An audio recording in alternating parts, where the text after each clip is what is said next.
নমস্কার বন্ধুরা, নতুন একটা পর্ব দেখার জন্য আপনাদের স্বাগত। আজ তৈরি করলাম ফেলে দিয়ে একটা জিনিস, তরমুজের খোসা। এটা দিয়ে একটা রেসিপি।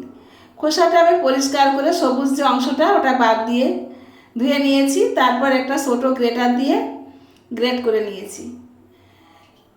গ্রেট করে নিচ্ছি, এই যে দেখুন খোসাটা সম্পূর্ণ গ্রেট করে নিয়ে তারপর আমি চিপে রসটা ফেলে দিচ্ছি। কেননা এইটা যখন আমরা গ্রেট করি তখন কিন্তু একটা রস বের হয়, একটা জল জলে হয়ে যায়। ওই জলটা ভালো করে চিপে ফেলে দিতে হবে।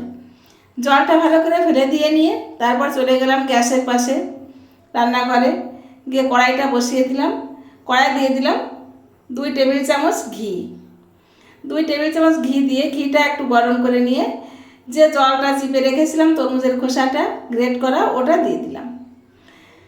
গ্রেট করা খোসাটা দিয়ে বেশ খানিকক্ষণ ধরে ভালো করে ভাজা ভাজা করে নিতে হবে, যাতে তরমুজের খোসার যে একটা গন্ধ ওটা চলে যায়। এই ঘিয়ের মধ্যে ভাজতে ভাজতেই গন্ধটা চলে যাবে। তারপর দিয়ে দিলাম 1 চিমটি লবণ। লবণটা দিয়ে আরও কিছুক্ষণ ভেজে নিতে হবে। লবণটা দিলে দেখবেন একটু নরম হয়ে আসবে, একটু জল ছেড়ে দিবে আর একটু লবণটা দিলে নরম হয়ে আসবে। এইভাবে আস্তে আস্তে বেশ খানিকক্ষণ ধরে জাল করে নিয়ে তারপর দিয়ে দিলাম চিনি। চিনিটা একটা পরিমাণ মতো দিবেন, কোনো মাপ নেই। চিনিটা দিয়ে আবার নাড়াচাড়া শুরু করতে হবে, নন স্টপ নাড়তে থাকতে হবে, নাড়াচাড়া বন্ধ করা যাবে না। এইভাবে নাড়তে নাড়তে দেখবেন একটা টাইমে কালারটা চেঞ্জ হয়ে এসছে। এই যে সবুজ কালারটা, এটা কিন্তু থাকবে না, আস্তে আস্তে লালচে হয়ে আসবে। এই দেখুন আমার কালারটা কত লালচে হয়ে গেছে। এবার আমি কিছুটা বাদাম একটু থেতো করে হামানদিস্তে থেতো করে দিয়ে দিয়েছি। একটু দানা থাকলে কি হয়, মুখে পড়ে, খেতে ভালো লাগে, তাই একটু দানা দানা অবস্থাতেই আমি দিয়ে দিলাম বাদামটা।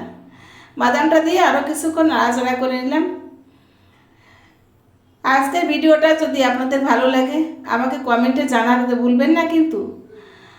আর আমার চ্যানেলটাকে সাবস্ক্রাইব করতেও ভুলবেন না। দিয়ে দিলাম একটু এলাচ গুঁড়ো।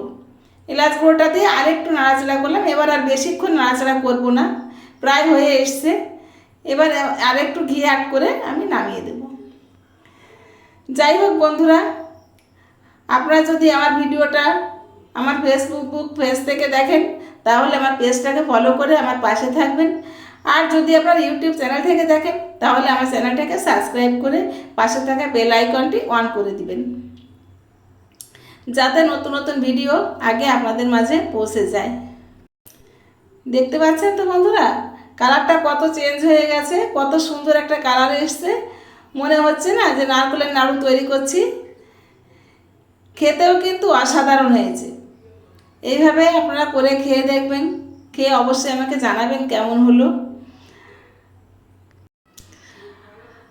আপনারা একটু কমেন্ট করবেন, কারণ আপনাদের একটা কমেন্টই আমাকে অনেক দূর এগিয়ে যেতে সাহায্য করবে। ফেসবুকে তো একা একা এগোনো যায় না, তাই আমরা একে অপরের সহযোগিতা ছাড়া এগোতে পারবো না। তাই আমি চাইবো সবাই আমাকে সহযোগিতা করবেন, আমিও আপনাদের পাশে থাকব। যে সকল বন্ধুরা আমাকে সাবস্ক্রাইব করেছেন সেই সকল বন্ধুদের জানাই অসংখ্য ধন্যবাদ।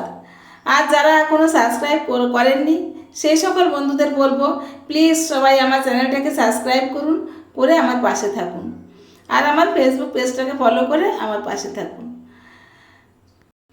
বন্ধুরা, আমি তো নাড়ুর শেপ দিয়ে দিয়েছি, আপনারা আপনাদের পছন্দ মতো শেপ দেবেন, যে যেভাবে পছন্দ করেন তাতে কোনো আপত্তি নেই। তাহলে তো স্বাদের কোনো বদল হবে না। ধন্যবাদ সবাইকে, সবাই ভালো থাকবে।